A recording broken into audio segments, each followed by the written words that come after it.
Yes, sir. Welcome to the another questionnaire discussion. Taxation of cooperative society.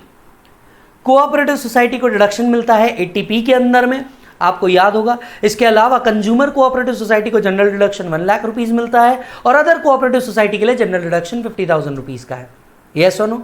इसी basis पे topic चालू करते हैं। नवंबर 1994 का एक क्वेश्चन है, क्वेश्चन पहला नवंबर 1994 का क्वेश्चन है, जरा ध्यान दीजिएगा। XYZ is a consumer cooperative society furnishes the following particular of its income in respect of financial year. You are required to work out the taxable income. Business की income है, deposit से income है, dividend from another cooperative भी है और other investment से भी है। Income from letting out godown for storage of commodity, मतलब ये consumer cooperative society technically multipurpose cooperative society है, क्योंकि ये लेटिंग आउट गोडाउन भी करती है, बिजनेस भी करती है, डिविडेंड्स भी, इन्वेस्टमेंट्स भी करती है। It's a multipurpose cooperative society. सवाल उठता है, क्या मल्टीपर्पज कोऑपरेटिव सोसाइटी को एटीपी का बेनिफिट मिलता है? आंसर इज यस, मिलता है। क्या करेंगे? सबसे पहले उसका टोटल इनकम निकालो। कैसे निकालोगे? पीजीबीपी इनकम दिख रहा है 250, लिखने का particulars rupees for XYZ assessment year. सबसे पहले PGBP 2,50,000 rupees. Next, income from other sources, interest on deposit 10,000, dividend 4,000, other investment से इनकम 4,000। ये आएगा आपका दूसरा income. Letting of godown for storage of commodities, storage commodities के लिए गोडाउन लेट आउट किया 20,000। हम ये अज्यूम करके चलते हैं ये कंप्यूटेड है, नहीं होगा तो हम ये अज्यूम करके चल रहे हैं ये कंप्यूटेड है, नीचे ये अजम्पशन लिख देना। आपकी तीनों की इनकम मिला दोगे, दैट इज 250, 20 और 18। ये आपकी टोटल इनकम बन गई 288। इसमें से एटीपी का डिडक्शन लोगे पहले, मल्टीपर्पज को जो मिलता है। एटीपी को काय का मिलता है? बिजनेस का नहीं मिलेगा, डिपॉजिट्स का नहीं मिलेगा। हाँ, इन दो चीज़ों का मिल सकता है, एक जो आपने लेट आउट किया है गोडाउन को, दूसरा जो डिविडेंड मिला है अदर कोऑपरेटिव से। तो ये दो चीज़ें आप माइनस करोगे एटीपी के अंदर में, प्लस कंज्यूमर कोऑपरेटिव है तो जनरल डिडक्शन 1 लाख रुपए, 1 लाख रुपीज़। ये आपकी नेट इनकम आ गई। अजम्पशन लिख देना, नहीं लिखोगे तो भी चलेगा इस पर्टिकुलर पॉइंट पे। Assumed multipurpose cooperative, second HP is computed, HP is computed।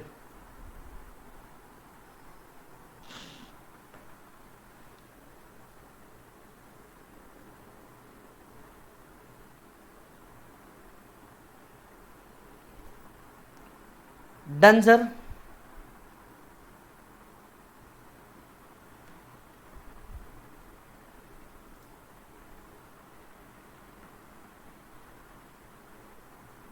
Done. Next question पे आते हैं, question number 2। This question is June 1995 question. Calcutta suburban cooperative society engage in processing of agricultural produce ATP के लिए eligible हो गया without the aid of power and marketing it's the following particulars. Income from processing of agricultural produce 17,000, marketing 3,000, dividend from another cooperative 55,000। ये तीन तो eligible हो गए ATP के लिए। लेटिंग ऑफ गोडाउन 10,000, एजेंसी बिजनेस 85,000। ठीक है सर, तीन चीज़ें तो हमारे पास आ गई। लेटिंग ऑफ गोडाउन, चार चीज़ें एटीपी के लिए एलिजिबल हो गई, प्लस ये कंज्यूमर नहीं है, मतलब 50,000 का एक एडिशनल बेनिफिट अवेलेबल हो जाएगा। यानी एटीपी के अंदर में ये आ गया, ये आ गया, ये आ गया, ये आ गया, ये चार एटीपी के अंदर में आ जाएगा। बराबर है। कैसे करोगे? डिटरमाइन करना है टोटल इनकम को। सबसे पहले Calcutta suburban cooperative society assessment year 21-22, जो भी असेसमेंट ईयर होगा, कंप्यूटेशन ऑफ टोटल इनकम आ जाएगा। सबसे पहले लगाना वहाँ पे HP computed 10,000 rupees, PGBP 85,000 rupees, और उसके अंदर में 17,355,000 17,000 3,000 डाल देना। Dividend 55,000 income from other sources में डाल देना।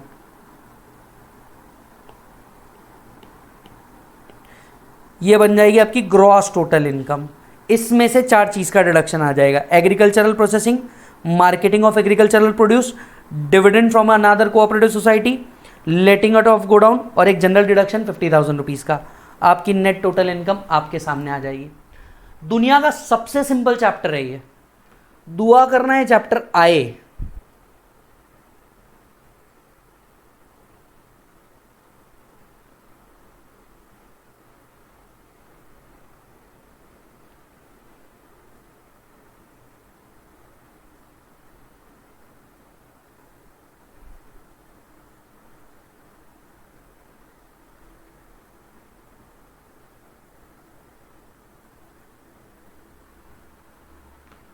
Done.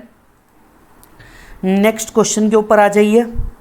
Question number 3, RGS cooperative society derive कर रही है अपनी total income processing with the aid of power से।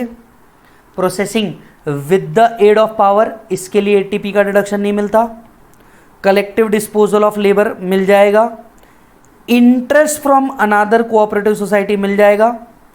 Income from house property 80,000 after 30% deduction. ठीक है, ये काय का है? तो हाउस प्रॉपर्टी से है, ये एग्रीकल्चरल पर्पज से दे करके नहीं है तो हम इसको नहीं कंसिडर करेंगे। अदर बिजनेस का इनकम टेक्निकली ये दो का मिल जाएगा, प्लस 50,000 का स्टैंडर्ड डिडक्शन मिल जाएगा एटीपी में। करना क्या होगा? टैक्सेबल इनकम निकालना होगा। सबसे पहले एचपी इनकम, फिर business income, income from other sources, ये बनेगा आपका ग्रॉस टोटल इनकम। यहां तक के तो आपको टेंशन ही नहीं है क्योंकि कंप्यूट नहीं करना, ऑलरेडी दिया है, सिर्फ हेड वाइज उसको क्लासीफाई करना है। अब एटीपी में से इसमें से दो चीजें मिलेगी, collective disposal of labour, interest from another cooperative और एक जनरल डिडक्शन 50,000 का, आपका नेट टैक्सेबल इनकम अराइज हो जाएगा। एटीपी अगर आपने ईमानदारी से पढ़ लिया मेरे साथ, ये बहुत सिंपल चीज हो जाएगी आपके लिए।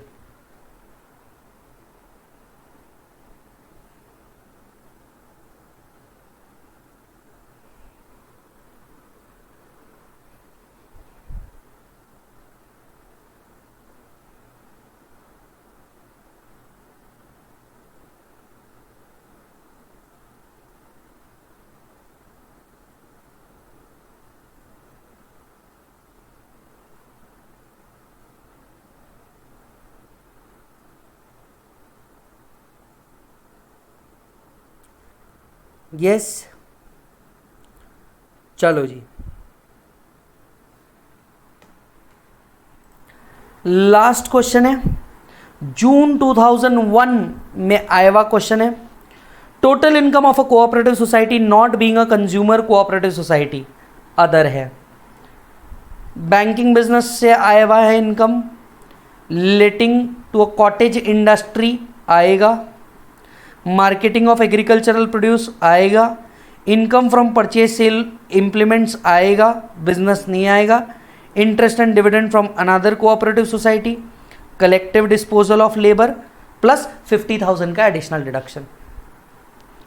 क्या करोगे? सबसे पहले पूरी इनकम को हेडवाइज क्लासीफाई कर दो, banking business, cottage industry, marketing, profit from business, collective disposal, other sources में डाल दो इंटरेस्ट एंड डिविडेंड।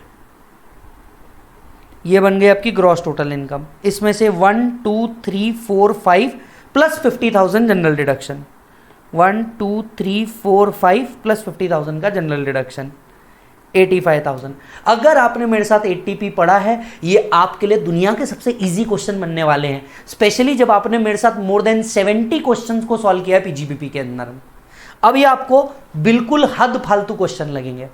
इसी के साथ साथ एक और टॉपिक क्वेश्चनर का खत्म हुआ। आप मेरे साथ बने रहिए और अपना पूरा ध्यान रखिएगा। आज के लिए रुकते हैं यहीं पे ही। Thank you so much. मिलते हैं आपसे कल कुछ और टॉपिक्स के साथ और कुछ और क्वेश्चनर के साथ। Bye bye, take care.